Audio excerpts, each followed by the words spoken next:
बातमी नांदेडमधून। नांदेडमध्ये पहिल्याच मुसळधार पावसात पालिकेच्या निकृष्ट कामाचा पर्दाफाश झाला।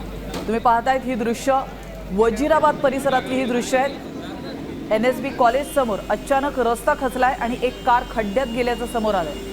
सुदैवाने यातून चालक थोडक्यात बचावलाय।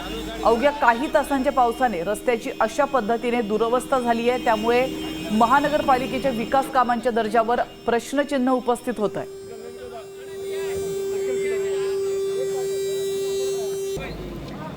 नंतर मी जेव्हा घरी निघालो तेव्हा आमच्या कॉलेजच्या गेटच्या समोर थोडासा खड्डा होता।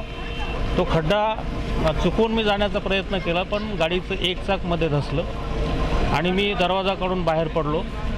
त्यानंतर थोडं करत पूर्ण गाडी त्या खड्ड्यामध्ये धसली आणि सुदैव की मी बाहेर पडलो। तर मी बाहेर पडलो नसतो तर गाडी सगट मीही मध्ये अडकलो असतो आणि कदाचित फार मोठा अनर्थ झाला असता।